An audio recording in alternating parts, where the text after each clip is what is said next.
The sting of humiliation was sharper than the chill of the San Francisco fog rolling in over the bay. For Caley Jensen, this parent-teacher gala was supposed to be about her son, a brief civil encounter with the man who had shattered her world. But her ex-husband Gregory had other plans. He stood before her, a smug smile plastered on his face, his arm possessively wrapped around a woman half her age. He wanted an audience for his triumph to show everyone what he had upgraded to. Caley thought this was the worst night of her life. She had no idea it was the first night of her real one. The ballroom of the Fairmont Hotel was a symphony of clinking champagne flutes and muted, self-important chatter. Caley Jensen clutched her small, worn clutch, feeling as out of place as a sparrow in a flock of peacocks. 2 years post-divorce, these events were still a minefield. She was here for Owen, her 10-year-old son, whose artwork, a surprisingly detailed charcoal sketch of the Golden Gate Bridge, was on display. She just wanted to see his proud face tell him how brilliant he was and then melt back into the quiet anonymity of her small Potrero Hill apartment. Then she saw him. Gregory Shaw. Her ex-husband hadn't just entered the room. He'd made an entrance. He was taller in her memory, more charming. Now seeing him through the clear lens of heartbreak, she saw him for what he was, a man meticulously constructed of brand names and ambition. He wore a custom Xenia suit that probably cost more than her car, and his smile was a weapon he wielded with practiced ease. But it wasn't him that made her breath catch. It was the woman attached to his arm. She was impossibly young, with hair the color of spun gold and a white dress so tight it looked painted on. Caley recognized her from Gregory's relentless social media post, Brittany, the 24-year-old lifestyle influencer. Caley tried to turn to blend into a conversation about property taxes, but Gregory's eyes, like a heat-seeking missile, locked onto her. He steered Brittany through the crowd, a shark parting a school of fish. "Caley, I was hoping we'd run into you." He boomed, his voice dripping with false sincerity. The heads of several parents' people she'd known for years swiveled in their direction. The show was about to begin. "Gregory," she said, her voice a tight knot in her throat, "the student art looks wonderful." He waved a dismissive hand. "Oh yes, Owen's little hobby. It's cute." He then pulled the young woman forward. "Caley, I want you to properly meet my fiancée, Brittany." Brittany offered a small, disinterested wave, her acrylic nails clicking against her phone. "Hey," she chirped, her eyes scanning the room for someone more important. "We just got back from Santorini," Gregory continued, his voice loud enough for the entire zip code to hear. "Finalizing the wedding plans. We're booking the entire resort, of course, for a full week. You can't put a price on perfection, can you?" He looked directly at Caley, a cruel glint in his eye. The subtext was screaming, "This is what you'll never have. This is what you weren't good enough for." Caley remembered the years she had worked 2 jobs to support him through his MBA, the dreams she'd put on hold, the inheritance from her parents she had used to fund his first failed startup. All of it erased for this. "That's nice, Gregory," she managed to say. "I'm sure it will be beautiful." "Oh, it will be," Brittany chimed in, suddenly engaged. "My dress is a custom Galia Le Havre. It's being flown in from Tel Aviv. Gregory says I deserve only the best." She squeezed his arm, looking up at him with doe-eyed adoration that Caley knew was as transactional as his stock portfolio. The humiliation was a physical thing, a hot flush that crawled up her neck. She could feel the pitying stares of the other parents. There was Mrs. Davenport, whose son was in Owen's class, whispering behind her hand to another mother. They saw Caley in her 3-year-old department store dress her simple pearl earrings, a gift from her late grandmother, and they saw the woman Gregory had discarded for a newer model. "Well," Caley said, forcing a smile that felt like cracking glass, "I need to find Owen. It was an experience meeting you, Brittany." She turned to leave, but Gregory's voice stopped her. "Oh, Caley, one more thing." He reached into his jacket pocket and pulled out his wallet. He extracted a single $100 bill and held it out to her. "For Owen, for art supplies or whatever. I know things must be tight. The room went silent. The air crackled with the sheer audacity of the gesture. It wasn't kindness. It was a public execution. He was branding her as a charity case. Her hand trembled, but she didn't take the money. "That won't be necessary, Gregory," she said, her voice dangerously quiet. "Owen has everything he needs." Before he could retort, her phone, an old cracked iPhone, buzzed in her clutch. She fumbled for it, grateful for the interruption. The screen read unknown number. Normally she'd ignore it, but right now it was a lifeline. She stepped away from the suffocating circle of onlookers and answered, turning her back to Gregory. "Hello? Am I speaking with Ms. Caley Jensen?" a man's voice asked. It was deep, formal, and carried an unexpected gravity. "Yes, this is she." "Ms. Jensen, my name is Nathaniel Cole. I am an attorney with the firm Cole, Rivington & Finch. I am calling on behalf of the estate of the late Mr. Walter Pendleton. I apologize for the late hour, but I've been trying to reach you with some urgency." The name tickled a distant memory. Walter Pendleton, her grandmother's estranged, eccentric brother. Her great-uncle. She hadn't heard his name in 20 years. He was a recluse, a myth in their family. "My great-uncle, is everything all right?" There was a pause on the other end of the line. "I'm very sorry to inform you, Ms. Jensen, but Mr. Pendleton passed away peacefully 2 days ago." "Oh." Caley breathed, a strange, detached sadness washing over her for a man she never knew. I'm sorry to hear that." "There is more, Ms. Jensen." The lawyer continued, his tone measured. "Mr. Pendleton has named you in his final will and testament. In fact, he has named you as his sole heir and beneficiary. It is imperative that we meet first thing in the morning. Your life is about to change in ways you cannot possibly imagine." Caley's mind reeled. Sole heir to what? A dusty house full of books. A few $1,000s. She turned back towards the crowd. Gregory was now holding court, laughing loudly as Brittany showed off a monstrous diamond ring on her finger. He caught Caley's eye and gave her a final dismissive smirk. A strange calm settled over Caley. She didn't know what the lawyer was talking about, but a tiny forgotten spark of defiance flickered to life within her. "Mr. Cole," she said into the phone, her voice steady and clear. "Tell me where and when. I'll be there." As she hung up, she met Gregory's gaze one last time. His smug smile was still there, but for the first time in 2 years it didn't hurt. It was just pathetic. He thought he had won. He thought he had just delivered the final crushing blow. He had no idea the world had just tilted on its axis. The next morning, Caley drove her sputtering 10-year-old Honda Civic into the heart of San Francisco's financial district. The car felt like a dinghy in a sea of gleaming black town cars and Teslas. The office of Cole, Rivington & Finch occupied the top 3 floors of a skyscraper that pierced the morning fog, a steel and glass testament to old money and power. Her sensible flats clicked nervously on the marble floor of the lobby. The air smelled of lemon polish and wealth. When she gave her name to the receptionist, the woman's professional veneer cracked for a moment, her eyes widening slightly before she regained her composure. "Of course, Ms. Jensen. Mr. Cole is expecting you. 52nd floor." The elevator ride was a silent, stomach-churning ascent. She smoothed down her best black dress, the one she saved for funerals and job interviews, feeling woefully underdressed. Nathaniel Cole was not what she expected. He wasn't a stuffy old man. He was in his late 30s with kind, intelligent eyes, sharp features, and a calm demeanor that immediately put her at ease. He stood as she entered his corner office, which offered a godlike view of the bay.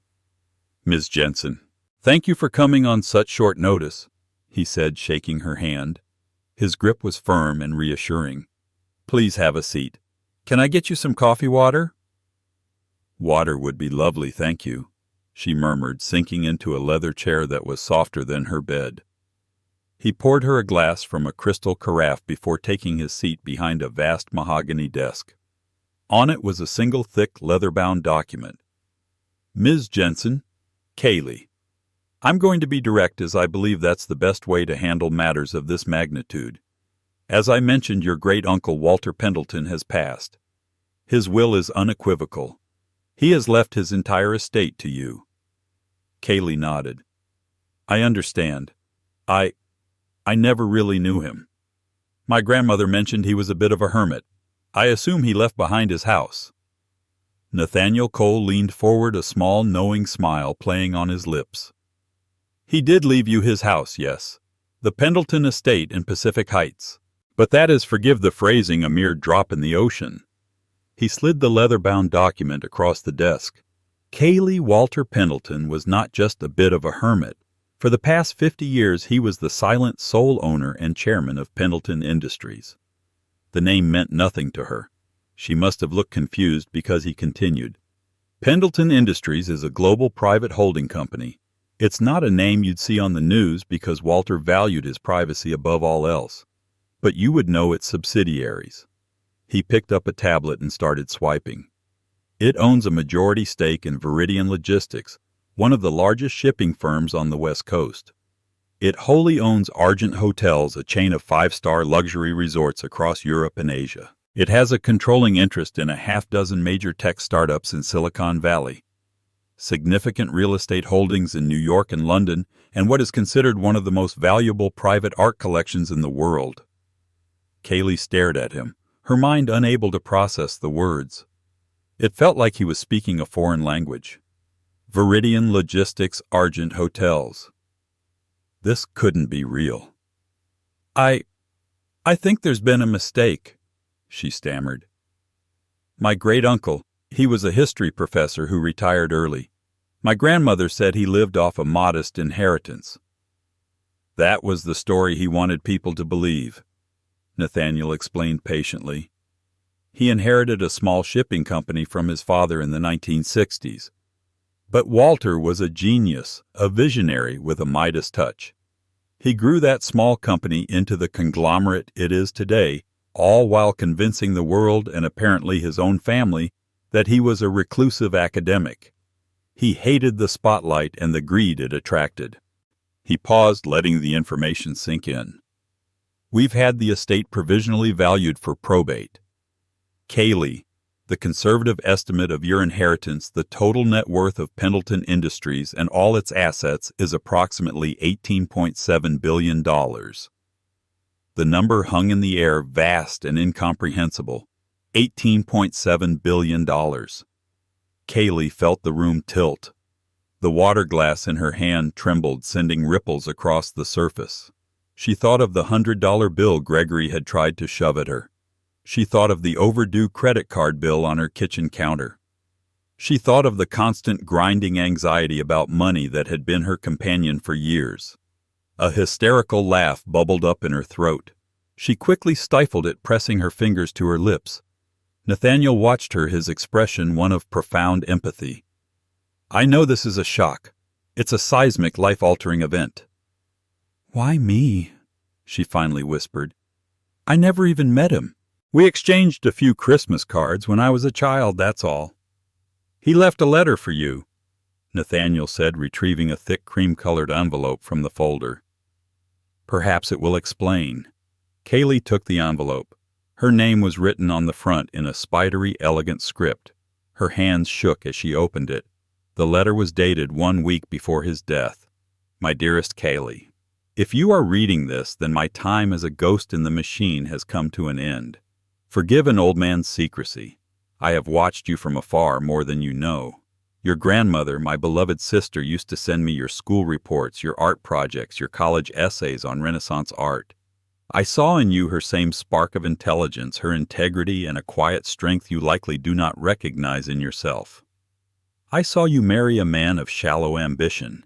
I saw you sacrifice your own passions to fuel his. I saw him discard you when he thought you were no longer of use to him. And I saw you carry on with dignity and an unwavering focus on your son. You, Caley, are a Pendleton. We are made of stronger stuff. This empire I have built needs a steady hand, a moral compass. It does not need another shark in a suit. It needs a guardian. It needs someone who understands the value of things beyond their price tag. someone who understands beauty history and legacy. It needs you. Do not be afraid. You are more capable than you know. Inside the main safe at the house, you will find my personal journals. They will be your guide. Trust Nathaniel Cole. He is a good man, as was his father before him. Your life is your own now. Build a magnificent one. Your great-uncle Walter tears streamed down Caley's face, blurring the ink. He had seen her. All this time when she had felt most invisible, this mysterious, reclusive billionaire had been watching over her, believing in her. She looked up at Nathaniel, her expression a mixture of grief, shock, and a dawning, terrifying resolve. "What happens now?" "Now," he said, his voice gentle but firm, "we begin. There are, of course, conditions. The will stipulates that you must assume the role of chairwoman of the board of Pendleton Industries within 30 days. The current board, well, they were not expecting you. They are, to put it mildly, a den of vipers. They will test you. They will try to usurp control." He stood up and walked to the window, gazing down at the city. "Walter built an empire, Caley. Now you have to learn how to rule it." Caley looked down at her great-uncle's letter. Then she thought of Gregory's smirking face, the $100 bill, the public humiliation. That was her old life. A life where she was powerless, pitied, and pushed aside.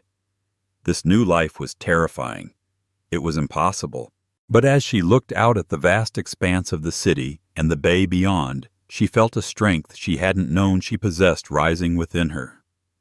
Walter Pendleton was right.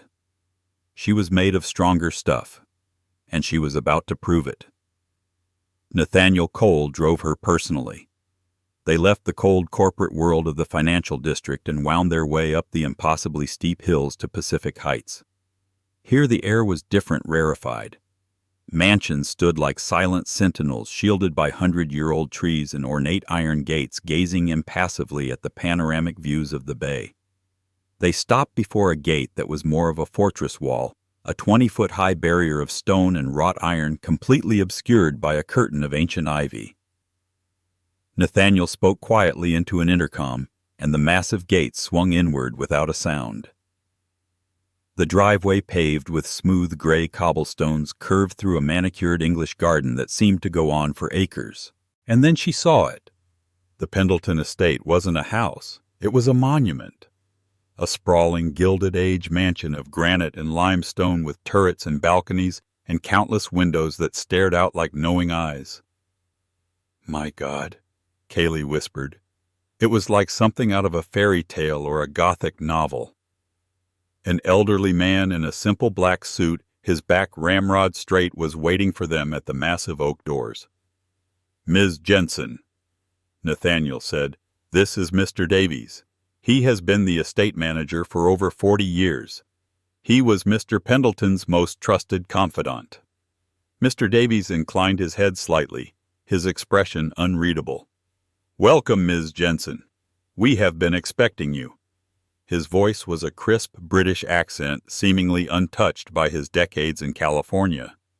He led them inside.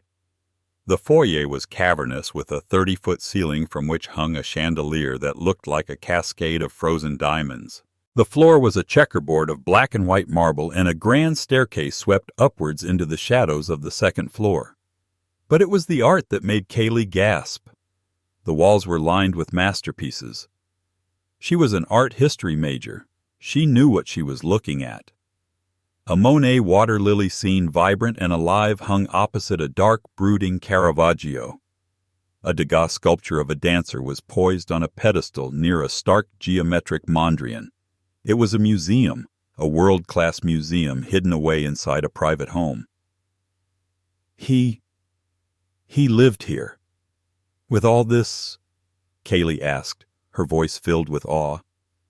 Mr. Pendleton believed that beauty should be a part of one's daily life, not just for visiting on a Sunday. Mr. Davies said, a flicker of warmth in his eyes. He spent most of his time in the library. This way, please. The library was even more stunning. 2 stories high, with floor-to-ceiling shelves of leather-bound books, a rolling ladder, and a fireplace large enough to stand in. In the center of the room was a massive desk, tidy and organized as if its owner had just stepped out for a moment. "The safe is behind the 17th century cartography map," Nathaniel said, pointing to a large framed map of the world. He worked a hidden latch and a section of the bookshelf swung inwards, revealing a heavy steel door. He entered a code and the vault clicked open. Inside were stacks of ledgers and a pile of thick leather-bound journals. "His personal journals," Nathaniel said, handing one to Caley, "as per his letter." Caley opened the first journal. The same elegant spidery script filled the page. The first entry was dated 50 years ago. "Took possession of father's shipping business today. It's a mess. But I see a path forward. The world is getting smaller, and the one who controls how things move from A to B will have a great deal of power." She spent the next hour in a daze, guided by Mr. Davies through a fraction of the house. There was a ballroom, a formal dining room that could seat 50, a state-of-the-art kitchen, and a glass conservatory filled with exotic orchids. Her own apartment, the one she had struggled to afford after the divorce, could fit inside the master bedroom's walk-in closet.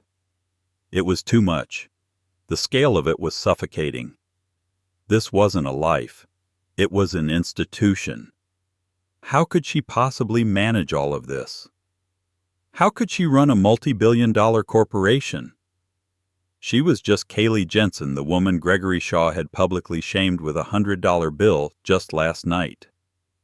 Meanwhile, across town, Gregory was having a celebratory lunch with Brittany at a trendy waterfront restaurant. He was regaling her with the story of his encounter with Caley. "And then I pulled out a C-note and offered it to her," he bragged, sipping his overpriced Chardonnay. "You should have seen her face, babe. The look of utter defeat. It was perfect." "But," Brittany giggled, more focused on getting the perfect angle for a selfie with her lobster roll. "You're so bad, Greggy." "She needed to be put in her place," Gregory said, puffing out his chest. "Always acting so high and mighty with her art history degree like she was better than me. Well, who's winning now?" He glanced at his Rolex. "I've got that quarterly review call in an hour. We're about to close a big deal. Another fat commission check is coming my way." His phone buzzed. It was a news alert from a financial journal he subscribed to. He glanced at it, ready to swipe it away, but the headline caught his eye. "Walter Pendleton, reclusive architect of Pendleton Industries, dead at 88, successor unnamed for 18 Bonbee Empire." Gregory frowned. Pendleton Industries. He knew the name. They were the silent money behind a company his firm was trying to acquire. They were a ghost, a legend in the financial world. He tapped the article, his curiosity piqued. He scrolled through the details of the conglomerate's vast holdings, Viridian Logistics, Argent Hotels, his eyes widening with each paragraph. This was an unbelievable amount of power now up for grabs. He kept scrolling until he reached the final paragraph. "Sources close to the estate, which is being handled by the prestigious firm of Cole, Rivington and Finch, have indicated that Pendleton's long-lost great-niece has been identified as the sole heir. While her name has not been officially released, our insiders have identified her as Caley Jensen of San Francisco." Gregory's wine glass slipped from his hand, shattering on the floor. "Greggy, what's wrong?" Brittany asked, annoyed that he'd ruined her shot. He didn't answer. He was staring at the name on his phone screen. Caley Jensen. His Caley. The quiet, mousy woman in the cheap dress he had just humiliated. It was impossible. A joke. A typo. It had to be. He reread the sentence. Then again. His face went pale. The blood drained from his head and a cold sweat broke out on his forehead. The numbers swam before his eyes. $18 billion. The smug satisfaction he had felt just moments ago curdled into a black, nauseating dread. He hadn't just divorced his wife. He had divorced one of the wealthiest women in the world. He hadn't just publicly shamed her. He had performed his petty act of cruelty just hours before she inherited a kingdom. The $100 bill. The thought of it made him want to vomit. He had made the biggest, most catastrophic mistake of his entire life. The 30 days stipulated in the will passed in a blur of legal briefings, financial tutorials, and sleepless nights for Caley. She moved into a guest suite at the Pendleton estate feeling like an imposter in her own home. She spent her days with Nathaniel and a team of analysts he'd hired trying to absorb 50 years of corporate history. She read Walter's journals every night, his voice a guiding hand from the past, filled with shrewd observations, ruthless business tactics, and a surprising, deeply ingrained code of ethics. The day of her first board meeting arrived like a death sentence. She was to be officially installed as chairwoman. Dressed in a custom-tailored navy blue suit, Nathaniel had insisted she purchase an armor, he'd called it. She walked into the boardroom on the top floor of the Pendleton Industries building. The room was intimidating, a long black marble table surrounded by 20 high-backed leather chairs. 18 of them were already occupied by the board members. They were all men, all over 50, all exuding an aura of predatory power. As she entered, the conversation stopped. All eyes turned to her, and the collective judgment in the room was a palpable force. They looked at her simple pearl earrings, her understated makeup, and saw exactly what Gregory had seen: a suburban mother, a dilettante, a weak link. Nathaniel made the introductions. "Ladies and gentlemen of the board, allow me to present Ms. Caley Jensen, the chosen successor of Mr. Walter Pendleton and the new chairwoman of Pendleton Industries." A man at the opposite end of the table with silver hair and a vulpine smile did not stand. He merely steepled his fingers and watched her with cold, calculating eyes. This was Vincent Dubois, the chief operating officer, the man who had run the day-to-day operations for Walter for the last 15 years. The man Nathaniel had warned her who had fully expected to be given control of the company. "Ms. Jensen," Vincent began, his voice a smooth, condescending purr. "Welcome. We were all surprised by Walter's decision. While we respect his final wishes, you must understand that this is a complex global operation. It is not a book club." A few of the other men chuckled. Caley took her seat at the head of the table, Walter's seat. It felt cold and vast. Her heart was hammering against her ribs, but she remembered a line from Walter's journal: "Never let them see you bleed. The first to show weakness is the first to be eaten." She looked directly at Vincent, her gaze level. "Thank you for the welcome, Mr. Dubois. And you are correct. This is not a book club. It is my company, a company my great-uncle entrusted to me, and a legacy I intend to protect." The directness of her response seemed to momentarily surprise them. Vincent's smile tightened. "Of course. To that end, we have a number of pressing matters on the agenda, the first being the finalization of the Callaway acquisition." He gestured to an analyst who began to put a presentation up on the large screen. "It's a hostile takeover of a rival logistics firm. We're in the final stages. All it requires is your signature as chairwoman to release the final tranche of funds. A simple formality." He slid a thick document and a pen in front of her. It was a test. He wanted her to sign it without reading to prove she was just a rubber stamp, a figurehead he could control. Caley didn't touch the pen. "Before I sign anything that commits $1.2 billion of my company's capital," she said, her voice clear and steady, "I'd like to understand the full asset portfolio of the company we are acquiring." Vincent's eyes flashed with irritation.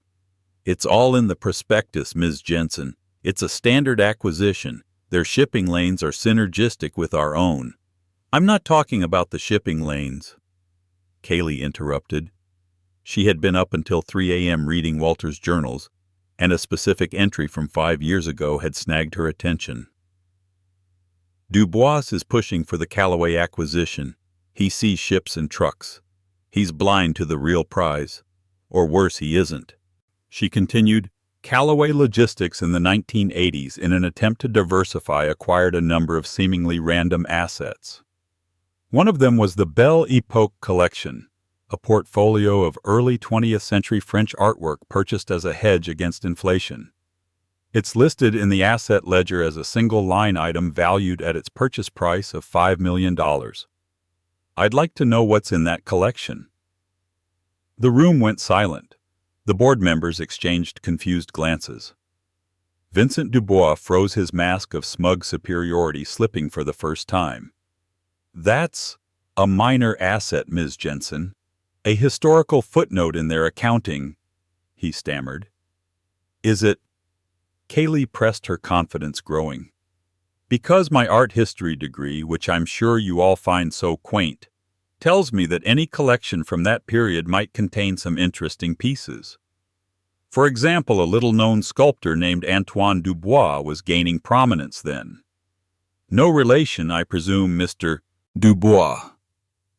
Vincent's face went rigid. "That's an absurd insinuation." "Is it?" Caley said, leaning forward. "Because Walter's private notes suggest he believed the centerpiece of that collection, a sculpture thought lost after World War II called The Veiled Heart, was created by that same sculptor. A piece that, if it were to be authenticated and brought to auction today, would be worth an estimated $80 to $100 million. Far from a minor asset. It seems strange to me that a man with your surname would overlook a potential 9-figure asset created by an artist with the same rather uncommon name." She let the accusation hang in the air. She had no proof. It was a calculated bluff based on a dead man's journal entry and a hunch. But the look on Vincent's face told her everything. He had known. He was planning to acquire the company, then quietly absorb the art collection himself, likely through a proxy-cheating Pendleton Industries out of a fortune. The other board members stared at Vincent, their expressions shifting from dismissal of Caley to suspicion of their COO. They were sharks, and they could smell blood in the water. Caley stood up, her small frame commanding the attention of the entire room. "The Callaway acquisition is on hold," she declared, her voice ringing with an authority she didn't know she possessed. "I am commissioning a full independent audit of all of Callaway's assets to be conducted by a firm of my choosing, specifically an immediate appraisal of the Belle Epoque collection. We will not proceed until I know exactly what it is we are buying." She looked around the table, meeting the eyes of every man there. "My great-uncle built this company on a foundation of integrity and meticulous attention to detail. It seems some of you have forgotten that. Consider this a reminder." She turned and walked out of the boardroom, her back straight, leaving a stunned silence and a seething Vincent Dubois in her wake. She didn't let them see her hands shaking until she was safely inside the elevator. She had faced the lions, and for today she hadn't been eaten.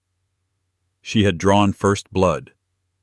The news of Caley Jensen's dramatic move at the Pendleton Industries board meeting sent shockwaves through San Francisco's elite financial circles.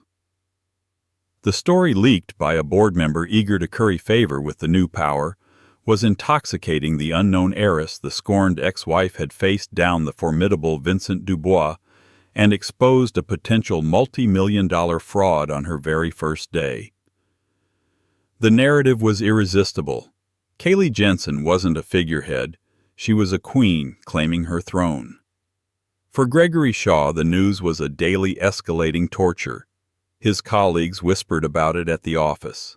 His clients mentioned it in meetings. His ex-wife's face was now subtly, tastefully gracing the pages of financial journals he once read with aspirational envy. Every mention was a fresh twist of the knife, reminding him of the cosmic scale of his miscalculation. His life with Brittany was also beginning to fray. The thrill of the new and shiny was wearing off, replaced by the grating reality of her expensive tastes and shallow conversation. Their wedding, which he had flaunted to humiliate Caley, now felt like a financial guillotine hanging over his head. The Santorini resort, the designer dress, the endless demands, it was all predicated on a future of fat commission checks, a future that now seemed laughably small compared to the fortune he had thrown away. Desperation began to set in. He had to get back in Caley's orbit. He had to undo the damage. He convinced himself that she must still love him, that their years together must count for something. He just needed a way in, and he knew exactly what, or rather who, that was: their son Owen. He started by calling Caley's phone. It went straight to a new voicemail, one answered by a polite professional female voice. "You've reached the office of Ms. Caley Jensen. Please leave a message." The office of Ms. Caley Jensen. The words were a slap in the face. He left a fumbling, awkward message. She never called back. He tried emailing, his tone shifting from casual to pleading. Caley, we need to talk about Owen's summer plans. Caley, I have some old family photos I thought you might want. Caley, I miss you. All went unanswered. He was blocked professionally and personally, shut out of the fortress she now inhabited. His desperation reached a fever pitch. He decided on a direct assault. Knowing Owen had a standing Saturday morning art class, a class Caley always dropped him off at personally, he planned his ambush. That Saturday, Caley pulled up to the art studio in a new, understated but clearly expensive black Audi sedan, driven by a discreet security professional Mr. Davies had insisted upon. She looked different. The stress and weariness that had clung to her for years were gone, replaced by a focused, calm energy. Her hair was professionally styled, and she wore a simple but elegant cashmere sweater. She was glowing with a newfound confidence. As she was hugging Owen goodbye, Gregory stepped out from behind a parked car. Caley, he said, trying to sound casual, but his voice was tight with anxiety. Caley's smile vanished. Her posture became rigid. Gregory, this is not the time or the place. Please, he begged, his eyes wide and earnest. Just 5 minutes, for Owen's sake. She hesitated, her gaze falling on her son, who looked nervously between his parents. She didn't want a scene. Fine, she said, her voice cold. 5 minutes. She gave Owen a final squeeze. I'll see you in 2 hours, sweetie. As Owen went inside, Gregory launched into his rehearsed speech. Caley, I've been a fool, an absolute blind idiot. Leaving you was the worst mistake of my life. You seem to be doing just fine with Brittany. Caley replied, her tone devoid of emotion. Brittany. He scoffed as if the name were an absurdity. That's nothing. A distraction. A ridiculous mistake. I'm ending it, Caley. I swear. It was always you. It's always been you. He reached out to touch her arm, but she recoiled as if from a snake. Don't, Gregory. His face crumpled. I saw the news. About everything. I'm so proud of you. I always knew you had it in you. You're brilliant, Caley. I was just too stupid to see it.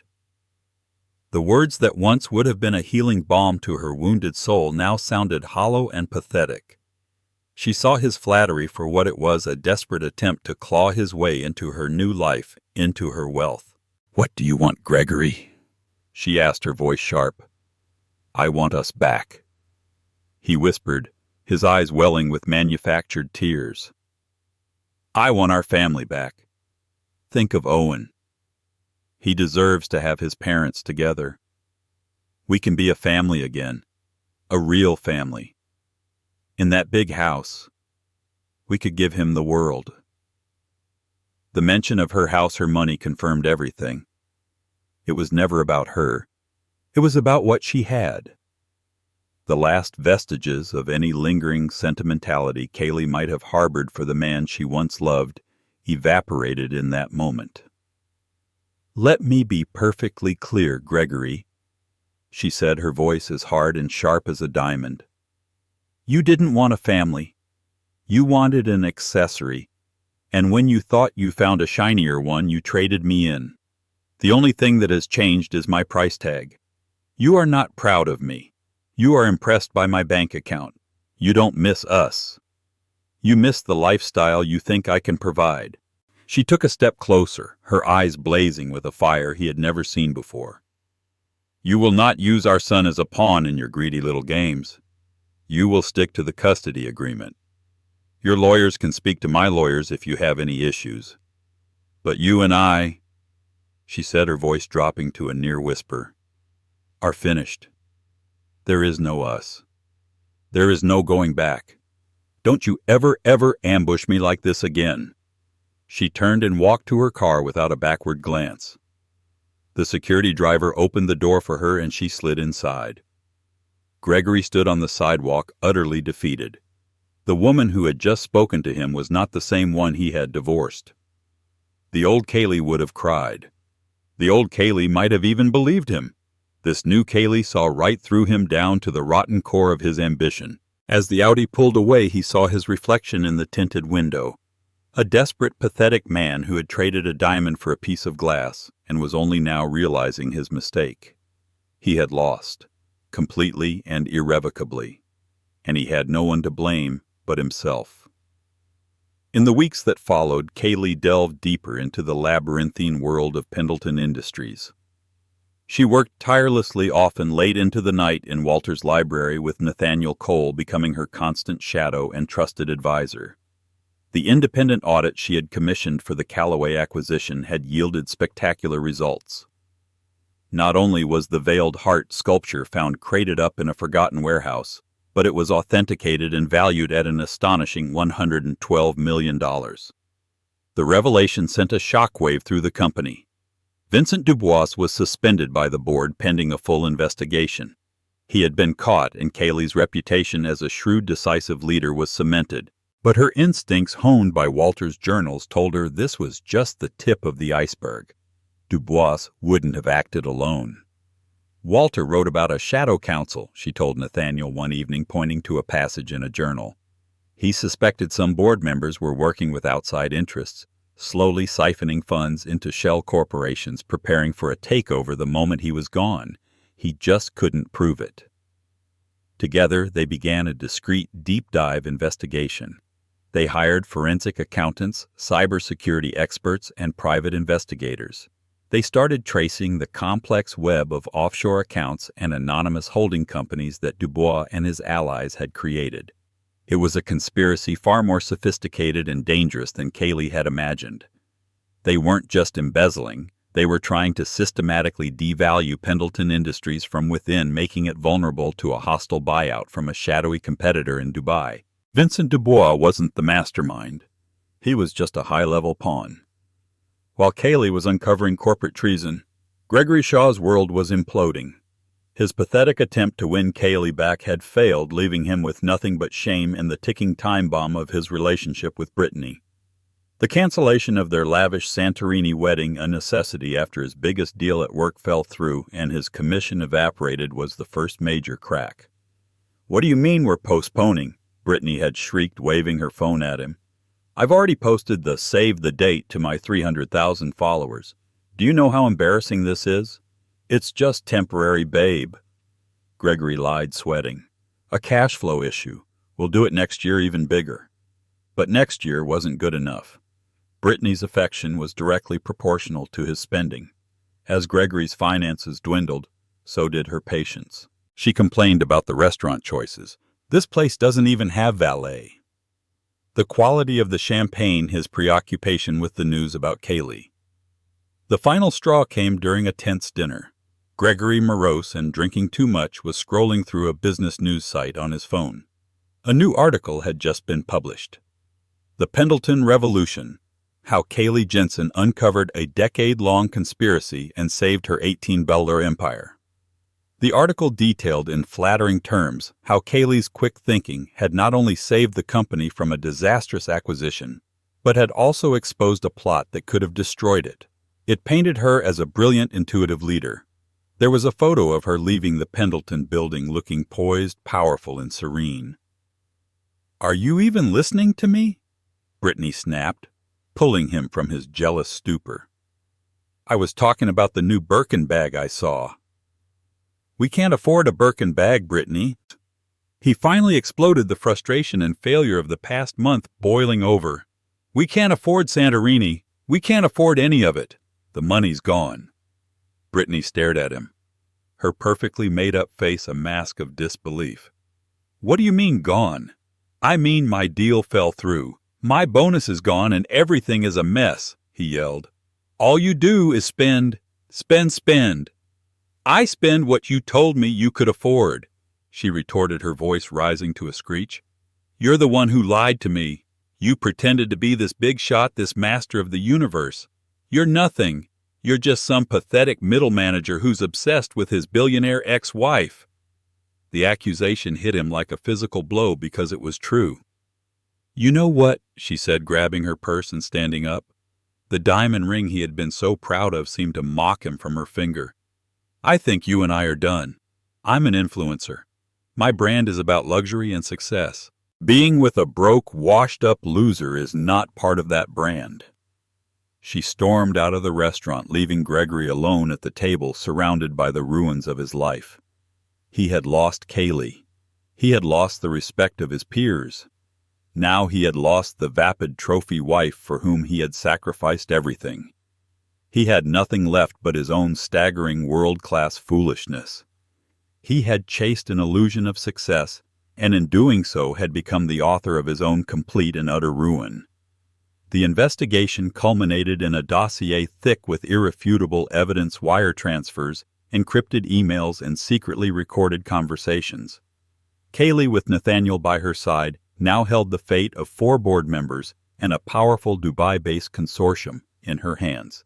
She could have leaked it to the press, initiated a flurry of lawsuits, and let the authorities handle it. That would have been the conventional route. But Walter's journals spoke of a different strategy. In business, as in chess, sometimes the most powerful move is not to take the king, but to force his surrender and take control of his entire army. Caley called an emergency unscheduled board meeting. She didn't summon them to the corporate office. Instead, the invitations were for the library at the Pendleton estate. When the remaining board members arrived, they found not only Caley at the head of the great desk, but also the 4 conspirators, including Vincent Dubois, who had been summoned an hour earlier, and were now sitting pale and silent, their careers and freedom hanging by a thread. In front of each seat was a slim folder. "Good morning, gentlemen." Caley began, her voice calm and cool, echoing slightly in the vast, book-lined room. "Please open the folders in front of you." They opened them to find a 1-page summary of the conspiracy, a list of names, and the staggering amount of money, nearly $1 billion over 10 years, that had been siphoned from the company. Gasps and curses filled the room. "For the past several weeks," Caley continued, "we have uncovered a deep-seated plot to systematically cripple this company from within, orchestrated by individuals in this room and their partners in Dubai." She looked directly at the 4 guilty men. "I have enough evidence to ensure you will all spend the rest of your lives in federal prison. Your assets will be seized, your reputations destroyed. Your families will be disgraced." The terror in their eyes was absolute. "However," she said, pausing for effect, "a public scandal of that magnitude would harm the company, spook the markets, and hurt our employees, the thousands of people who actually work for a living. I am offering you all a different path." She laid out her terms, a masterstroke of strategy that Walter would have admired. They would publicly resign from the board for personal reasons, effective immediately. They would sign over their shares and severance packages back to the company. They would cooperate fully in helping Pendleton Industries legally and systematically recover every single dollar from the Dubai consortium, using their inside knowledge to exploit the weaknesses in the shell corporations they had built. In exchange for their silent total cooperation, she would not press criminal charges. It was checkmate. She wasn't just ousting them. She was using their own criminality as a weapon to make her company whole again. They had no choice. One by one, defeated and broken, they agreed. Later that afternoon, after the last of the disgraced board members had departed, Caley stood with Nathaniel by the massive library window watching the fog roll in over the bay. "That was," Nathaniel said, a slow smile spreading across his face, "the most brilliantly ruthless thing I have ever witnessed in my legal career. You didn't just beat them, Caley, you dismantled them." "I had a good teacher," she said, tapping the journal on the desk. She felt a profound sense of peace. The battle for Pendleton Industries was over. She had not only protected her inheritance, she had earned it. Her personal phone rang. It was an unknown number, but something told her to answer it. "Hello?" "Caley." The voice was broken, barely a whisper. It was Gregory. I saw the news. About Brittany. She left me. I lost my job today, Caley. They said my reputational risk was too high after the divorce and everything. I'm losing the condo. I have nothing. There was a time when this call would have brought her a sense of bitter satisfaction of righteous revenge. But listening to the hollowed-out man on the other end of the line, she felt only a distant pity. He wasn't a monster. He was just a weak, small man who had made a series of terrible choices. He was a ghost from a life that no longer belonged to her. "I'm sorry to hear that, Gregory," she said, and she meant it. She was sorry for the man he could have been, and for the father he was failing to be for their son. "My lawyers will be in touch to renegotiate child support given your change in circumstances. I will ensure Owen is always taken care of. Goodbye, Gregory." She ended the call before he could reply, severing the final tie to her past. She looked out the window, not at the fog, but through it to the sparkling lights of the city beyond. 2 months ago, she had stood in a hotel ballroom, a humiliated ex-wife in a department store dress. Now she was the chairwoman of a multi-billion-dollar empire, a protector of a legacy, a mother securing her son's future beyond her wildest dreams. She had faced down corporate predators, confronted her own painful past, and had emerged not just intact, but stronger, smarter, and more herself than ever before. The house, the money, the power, they were just tools. The real inheritance Walter had left her was the discovery of her own strength. Her new life was just beginning, and for the first time she was the one holding the pen, ready to write the next chapter herself. And so Caley Jensen's incredible journey took her from the depths of public humiliation to the pinnacle of corporate power. She proved that the end of one story is often the explosive beginning of a much better one. Her triumph wasn't just in gaining an empire, it was in rediscovering the formidable woman who had been there all along, buried under years of self-doubt and sacrifice. Caley's story is a powerful reminder that our greatest strength is often forged in the fires of our deepest heartbreaks, and that sometimes the most unexpected key can unlock a destiny we never dared to dream of. If you were moved by Caley's incredible transformation from a heartbroken ex-wife to a billionaire powerhouse, show your support by hitting that like button. Share this story with someone who needs a reminder of their own hidden strength. And for more unforgettable tales of dramatic twists and ultimate triumph, make sure you subscribe to our channel and ring that notification bell. You won't want to miss the stories we have coming next.